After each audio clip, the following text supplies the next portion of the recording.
Some games, be it through corporate meddling or some other weird reasons, are just no longer available to play. So that's what we're talking about today. We got 10 games you can never play again. Let's get started off with number 10 and talk about the obvious. It's PT. We've talked about PT a million times at this point. You may know the drill. It was released as a playable teaser back in 2014. This was a legendary demo for an upcoming Silent Hills game that was apparently going to be like a PS4 exclusive.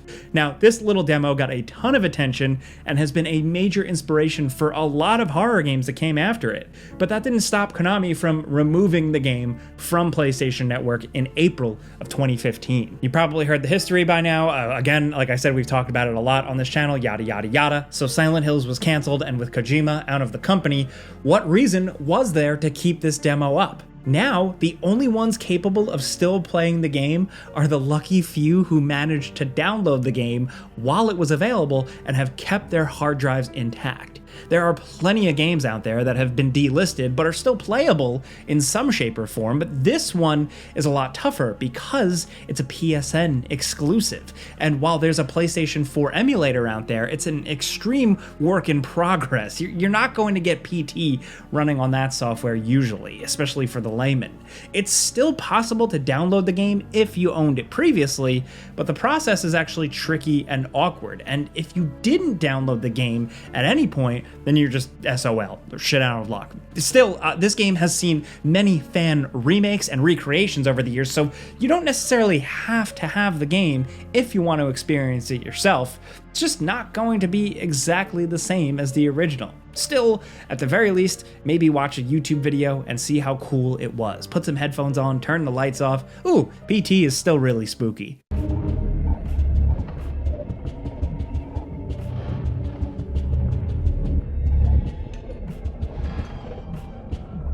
Now over at number 9, we have the original Destiny 2 campaign. This one still pisses us off. Yeah, I've heard all of Bungie's excuses about the ballooning file size of the game, but you can still play the original story in Final Fantasy XIV. You can still play the old story in Elder Scrolls Online. Hell, you can even play the original version of World of Warcraft now. Those games are much bigger than anything in Destiny 2, but somehow there's just no way they can make the game work with the original campaign and the first 3 DLCs. Give me a break. I don't think they're lying. From everything that we've heard, all the back end, behind the scenes technical stuff for Destiny 2 is messy, but it still feels weird because we technically bought that campaign, we paid for that campaign, and now we can't get what we paid for. It's weird too, especially because a lot of the story of Destiny 2 still relies on that original campaign. It's what introduced new players to the universe, and now there's just nothing.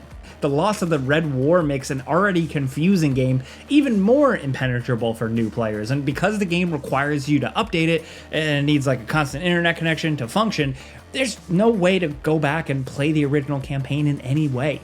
It's just gone for good. And while, it wasn't the best first-person shooter story, it was still pretty fun, so I don't know, it sucks that you can't play it again. Next over at number 8, Rumbleverse. Now, this game suffered the same fate as so many other creative free-to-play battle royale games. It came out, got some attention for a little while, and then shut down only 6 months after its launch. Sometimes, rarely, these games give players the tools to keep playing them. Knockout City was another promising free-to-play game that shut down, but at least that game allowed people to host their own private servers, so it's at least still technically playable for that community that really loved it. When it comes to multiplayer games, technically playable is still playable, because the alternative is that it's totally dead. It's a shame because Rumbleverse was actually a pretty fun alternative to your standard battle royale. It did something different and managed to get a small but passionate fan base. Now, with the servers closed and no alternative for fans to run the game locally, there's nothing left to do but look at old videos of the game to remind yourself of what it was. Rumbleverse is just one of so many other free-to-play online-only games that have shut down in the past few years, and it's just a shame that there's no way to go back and play this one today, even if all I wanted to do was wander around an empty map. Still. Next over at number 7, oh boy, on October 4th, 2022, Overwatch 2 launched and completely replaced Overwatch 1. If you want to go back and play the original Overwatch game now, it's impossible. There is no Overwatch 1. It's just Overwatch 2 with all its new and improved monetization systems. Players were at least able to carry over their profiles and all the costumes they had previously earned, but still, they forced the entire community to migrate over to the sequel. I've seen plenty of people make excuses about this decision, saying that the servers are expensive, running 2 games at once would split the player base, that it's just extra work for Blizzard, Activision Blizzard, the biggest company in the world. The thing is, Call of Duty games don't overwrite the old ones. You can still go back and play any old COD game you want. They're just not going to replace Black Ops Cold War when Black Ops 6 comes out. They will remain 2 separate games. The reality is that Overwatch 2 is mostly just a marketing stunt. It's been called Overwatch 1.5 at best, especially now with most of the game's original promised features canceled or given up on. It's not that Overwatch 2 is worse, even though maybe it kind of is. Many features of the original game are kind of MIA, and many of the biggest changes are still divisive. The thing that really bothers us is that it completely just replaces the original. Would it really ruin the player base if that player base could just play the original 6v6 game mode once in a while? Just fire it up for old time's sake? I don't know. Next over at number 6 is MAG. Oh my god, I love this one. I totally remember this one. This is an extremely ambitious PS3 multiplayer shooter that had war zones like no other. Dude, it could support up to 256 players in a single battle, which made for some of the most epic and chaotic matches we can really remember. There were smaller modes, but the real star of the show was Domination, where teams of 128 players battled for control of these gigantic maps. Sure, the game was a little buggy and there wasn't much content compared to your average Battlefield game, but the epic scale of the battles were really something to behold. A massive scale game needs a massive audience to succeed, which unfortunately the game never quite managed. The online servers were shut down in 2014, just a little over 4 years after the game came out. At least it got a good few years, but with the game being locked on PS3 and no servers to play on, it is dead. It wasn't the biggest game ever, but it was such a cool, unique experience compared to most other things that we were seeing at the time, stuff on the market. It's a shame that it can't be played anymore. Next over at number 5, we have Marvel Heroes. This action RPG created by former Diablo 2 devs came out at the perfect time. This massive multiplayer game gave players a huge selection of Marvel heroes to choose from, all who had their own unique abilities and skill trees, and it was, in general, one of the better Diablo-likes of its time. There was only one problem with it. It was online only, so the clock was ticking. It wasn't if the game would eventually be unplayable forever, it was a matter of when. This one was especially painful because by basically all metrics, the game was still doing pretty well, but Disney decided to end its relationship with the developers and the game was shut down in November of 2017, only about 4 years after it first came out. Looking at it now, you might wonder what the big deal is. It looks like any other forgettable ARPG game, but the difference was in the design. It was just so much more fun to play than most other games of its type. All the heroes were given pretty interesting and unique powers, the loot was well designed, and there was a lot of stuff to keep players busy without making it feel like they were just wasting their time. It was a good game that just died before its time, and now, with the studio behind it closed and the servers shut down, there's really no hope of it ever coming back. Now at number 4, the Infinity Blade series. The original Infinity Blade game was one of the first big crossover hits for mobile gaming. Kind of like a mix between Punch-Out and a fantasy dungeon crawler, the game managed to have fun touchscreen controls while having the presentation and visuals of a AAA game. It was a really novel thing at the time. There weren't a ton of games on phones yet, but this one really blew everything out of the water, even if it was kind of simple. Then the sequel was even bigger than the first. And the next one after that was even bigger. These are foundational games for the mobile market, but Epic still ended up giving up on them.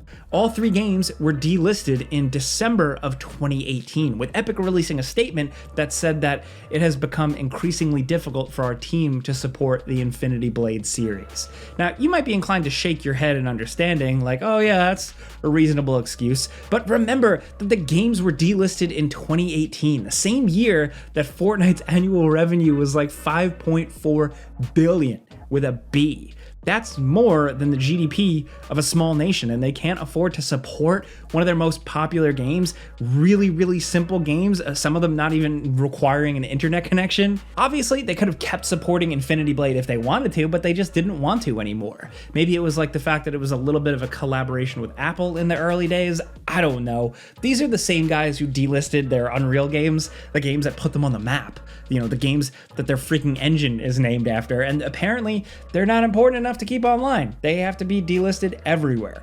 Those games can at least be played offline, so they're still alive, but the Infinity Blade games are nearly impossible to get working anymore. There is a community out there who has done a good job of bringing them back. We'll show them on screen. Shout out to them here. If you're just curious to look at some video game history, some people are trying to keep the dream alive.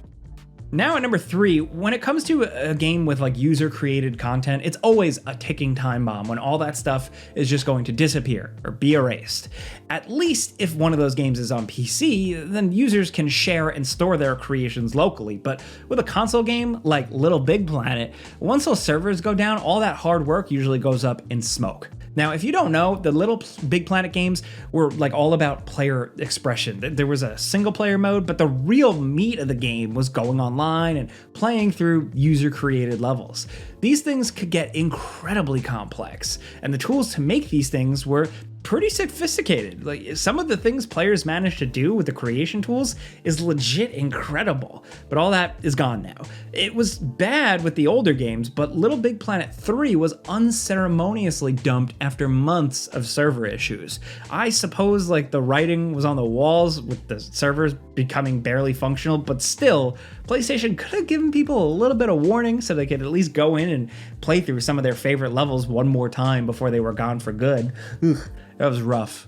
Now down at number 2, Darkspore. Now, this mostly forgotten about follow-up to Spore. Believe me, I forgot about it. It's not that notable, except for one thing. It did rely on a central server to function. There's absolutely no reason why this game couldn't be played offline. There's nothing about it that actually requires online to function, but it was the time, and in early 2016, EA pulled the plug on the game, and it had been rendered completely unplayable. That's not even the first online-only game to get shut down by EA. Like I said, like another game, the RTS game Battleforge was shut down for similar reasons in 2013. That game would still be dead today if not for a community effort to get the game running again. And it's actually possible to play Battleforge again if you really want to, but Darkspore? Nah, that game is completely dead. Now, what's so infuriating about this isn't that Darkspore is some forgotten masterpiece, because it's not, but there's just no reason for this. The fact that like EA refused to even release an offline patch to make it like a thing, it's just totally dead now,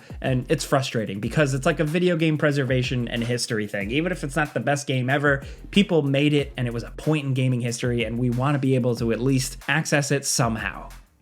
Now down at number 1, The Crew. This game, developed by Reflections of Driver fame and Ivory Tower, has exactly one thing going for it: the gigantic racing world, which is made up of the entire continental US. It's a theme park version of the United States, but like it's still absolutely massive, with an impressive variety of cities and biomes to just drive through. There was a story mode that was like the usual bland stuff, but as an excuse to drive around in different cities, there was some fun to be had here. In general, The Crew 2 is a better game, but while that game's servers are still up, this one shut down on March 31st, 2024. This wasn't a free-to-play game. It was a full-priced release that was sold in stores. You still might have the box and a disc. Hell, there are like used game stores out there still selling The Crew, but the game isn't worth the plastic it's printed on because that disc is completely useless. What's even more painful about this all is that, yet again, this is a game that should, I think, technically be playable offline. I mean, the Forza Horizon games have more online features than this game does, and yet they're playable offline. There was even rumors that the crew had an offline option that was disabled for launch, so Ubisoft could have maybe made it so you could play this game, but simply chose not to. This is like another example of like a long-running line of anti-consumer practices in the gaming world. These are the types of things that the people running the website StopKillingGames.com are trying to stop. And we can't talk about all the games in this list that you can never play again without at least throwing a mention their way. Ross Scott and all the people over there are doing good work, and it all started because of the crew. Hopefully, in the future, we'll be able to live in a world where games can remain accessible in some way, especially ones like this, where there's really no reason why we can't play them anymore. But like I said, those are 10 games that you can never play again. It's definitely a learning lesson. It's be aware, just know how things go down. Not to be like a fearmonger or anything, but sometimes your digital games are just never safe. That's how it goes. But if there are other games out there that we neglected to mention, let us know. If there's one you miss in particular, definitely let us know. And if you just like talking games with us every day, clicking a like button's all you gotta do. It really helps us out. And if you're new, maybe consider subscribing, hitting that notification bell, because we put out videos every single day. But hey, as always, thanks for watching, and we'll see you guys next time.